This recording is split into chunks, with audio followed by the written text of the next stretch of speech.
Hey guys, this is going to be a quick video, well my first video and that is, on my new gaming channel. And this channel is going to mainly focus on gaming on the PC because I recently got a new version of Fraps, which is really awesome. It's way better than the old free version. So, I'm going to be showing you my house and my character. And I'll tell you this, there's not much in this house right now in the way of decorating, because I recently got this mod. You see, this is Oblivion for the PC, The Elder Scrolls 4 Oblivion, and it's one of my favorite games of all time. But the company Bethesda Softworks, who also created Fallout, they are incredibly uncreative. I love their game, but they're just uncreative. I mean, we pretty much rely on the modding community to make this game good. Now that I've already done everything in the PS3 version of the game. And I probably won't be doing very many PC videos because I'm not buying a capture card. They're too expensive. I mean, it's not that important to me. Anyway, let's show you my character. This is my character. He has currently, it has a Dread Dragon Claymore on, which is a mod. It's part of the Coldstone mod. Coldstone's a mod, and it's by this guy named Reaper. And it basically adds a bunch of new items and a dark tower and a whole new city called Coldstone up in the mountains. I mean, I personally think it's okay. It's not super well made like Lost Spires or even this mansion mod. This mansion mod's awesome. I gotta show you this thing. But this sword is, just by the looks of it, it is definitely the Frostmourne from World of Warcraft, except colored black. And I think it looks really cool. And it comes from Coldstone, so download that mod if you want Dread Dragon Claymore. And I also have the bow, which is really cool. I don't know where that's from. And the Dread Dragon Flail, which is basically just a flail, but it actually does move around. It's actually animated when you use it like this. See? Animated. And then there's the scythe. I like all of the Dread Dragon stuff. They all look really cool. But I like the Claymore the best. And sometimes I use this Dark Hakassian Scimitar just because it looks cool. And this shield, it looks kind of weird because it's clipping into my body, but that's because I'm using a mod called DMC Stylish and Weapon Skills Power Attack Replacer for all of my weapon and attack animations, and it makes shields kind of clip into your body a little bit. But the shield I'm using is called the Honor Shield of Coral. It kind of sounds similar to the Honor Blade of Coral and the Escutcheon of Coral, but it's actually a mod, and if you get the mod called Top of the World, it's a house that is on top of the White Gold Tower. It lets you convert your Amulet of Axes into a Necklace of Swords, and your Necklace of Swords into an Amulet of Axes instantly. There's a little altar thing in the house that does that. I don't know why they included that in that mod, but they just do. And also you can convert your Escutcheon of Coral, which is this ugly yellow shield that's the best shield in Vanilla Oblivion, into the Honor Shield of Coral, which is a light armor version. And since I think all shields in this game are just kind of ugly, I just like to use a claymore. Because if you use a claymore, you still get the enchantments of the shield, but you also get the but you don't have to look at the shield. And on top of that, I use a Dread Dragon Amulet of Regeneration, which obviously comes from Coldstone as well. And it basically just constantly restores your health a little bit. But I'm playing on God mode now because I have too much stuff in my inventory. But since this is just a walk through my house, it doesn't really matter. Then I have the Honor Shield. I have a Ring of Gods, which is part of the Ring of Console mod, because for some reason the console won't come up on my version of Oblivion. So the Ring of Gods, it opens up the console. And then this little mask right here is called the Shadow Mask. And I have up here, I have the Crimson Scar armor on. It sounds kind of like the Ryman of the Crimson Scar, but the Crimson Scar armor is actually a mod, and it looks really cool.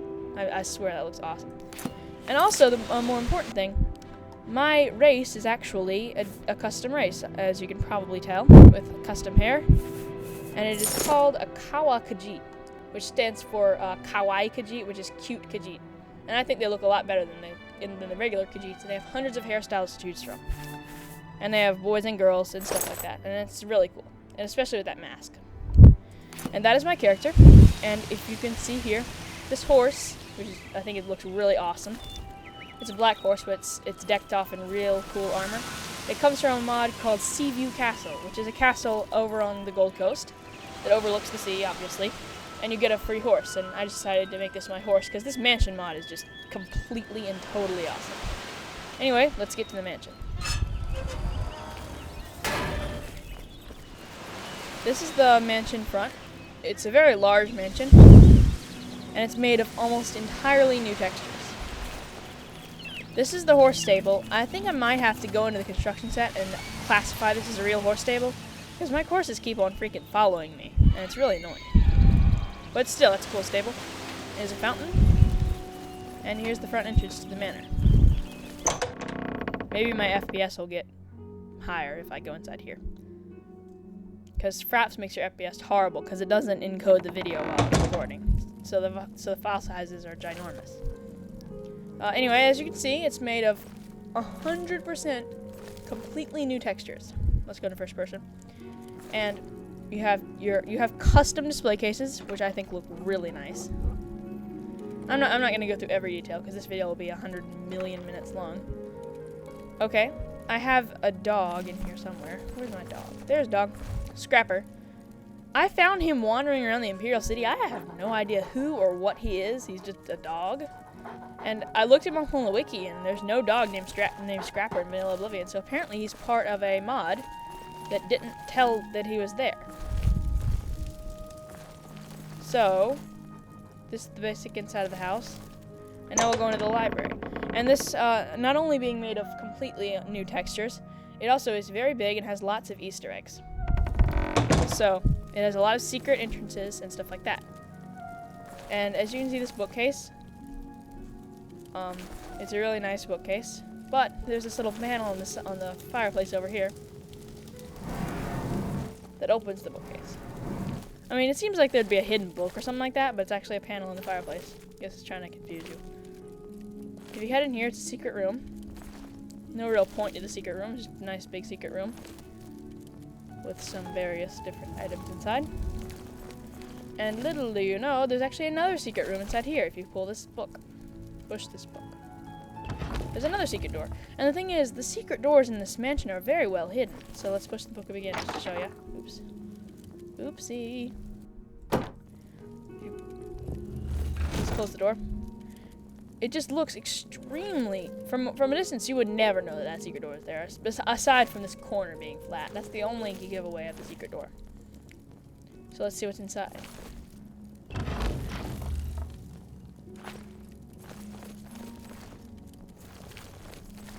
You have just some display cases and kind of necromancer-ish type of stuff. And then on the top floor, this is basically the tower. This is one of the towers in this mansion.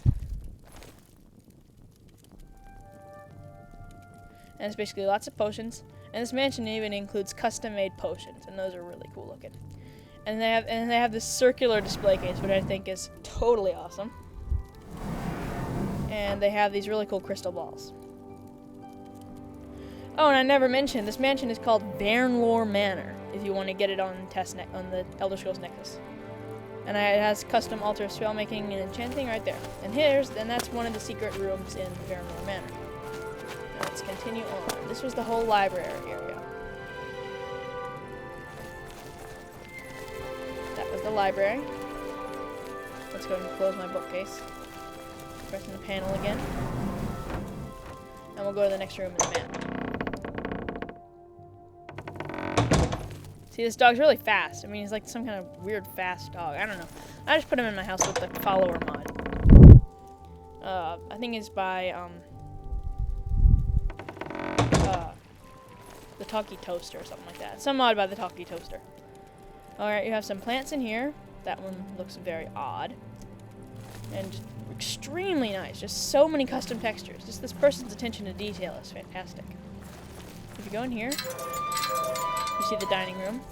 Very nice. And if you head over here, there's a little turn option. You can actually turn that little piece and it opens the door. And this door actually leads to the kitchen, apparently where a servant would secretly cook the food and then bring it out of the secret door. And then we've got some doors and some closets, and down here is a basement. I'm not going to show you the basement because it's pretty boring. And this grains. Alright. Yeah, I just had to do that. Me and my friend were all... He starts with grains. It was funny. And this back door leads to a courtyard outside, which essentially makes this room not really secret at all, since you can get to it from the back, but it's still a nice touch. And you have to make sure from the back it has a little fence and area with some park benches for taking beautiful photos of your character. Let's go back in. Better FPS. Thank you. Let's get out of here. Alright. Let's just go ahead and close our doors. Close damn doors. Alright. Next thing. Here's the back room. Nothing much to see here. Just very nice looking in general. And then we have the upstairs, which is very expensive. Alright, we have a door back here that leads to a balcony. We have a door here that leads to a second floor room. We have a wooden door that leads to basically a master-ish bedroom. That's not actually the master bedroom. There's actually a much fancier master bedroom in this home. And then another one here that leads to kind of a parlor or something like that. I don't know what it's called. Then upstairs leads to the third floor of the house. And then here's the bedroom suite, which is the nicest bedroom in the house. Alright, you have some basic storage containers. Everything custom made. You may find just a few things that are vanilla Oblivion in this whole house. And it's just absolutely nothing. And here's the master bedroom with your little bed that's conveniently tucked inside the wall, which I think is a really cool touch. And then this fireplace has a secret button that leads to an indoor pool. Oh yeah. The pool even has benches in it, perfect for a picture of your character using fraps, because fraps is awesome. Alright, and you also have a secret door here to an armory. There's also another door to the armory down on the main floor. And you have lots of custom display cases, and they're chock full of custom reskinned blue glass weapons. Yay! And in no way do these blue glass weapons affect the regular glass weapons. They are entirely added customly, and you still have your ugly green glass weapons in vanilla Oblivion to play with. Just an added touch just to make you happy. Anyway, here's the armory, and there's the door over there that leads to the main floor. And we'll go back up to our master bedroom so we can visit the third floor of the house.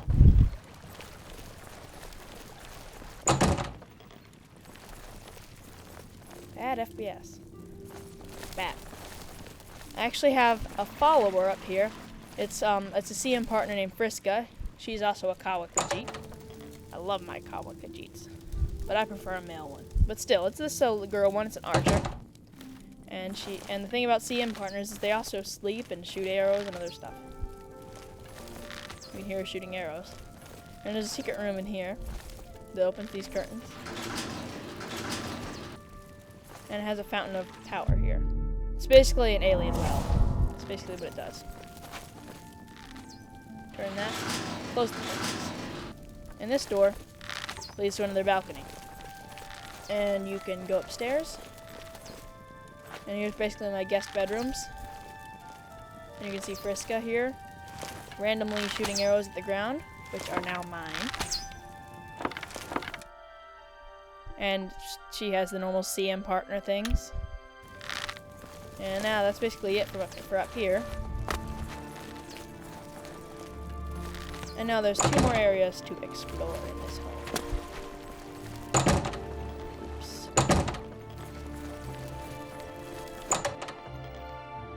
There's the tower room and then the right wing.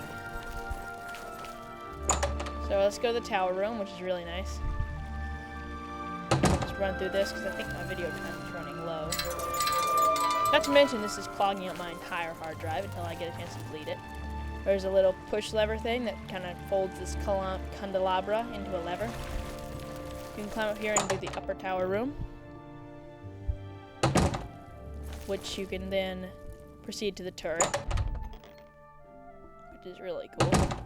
Actually, there's a real turret. Yay! It's an amazing manor, and I highly recommend it. Vaernlor Manor. Upper tower room takes you up here to the tower room. Then, right here where this flat wall is, you can push this little button, and it opens a secret door to an elevator, which I think is a really cool touch. Very, very cool. Same elevator noise as it is in Quake, which is kind of creepy because it'll crush you in Quake, but it doesn't crush you here because they're nice like that. You have a beautiful, luxurious upper-class tower with benches and stuff like that for your private eating needs. And you can see all of Cyrodiil thanks to really almost everything visible when distant. All these mods will be in the description because I know it's awfully confusing.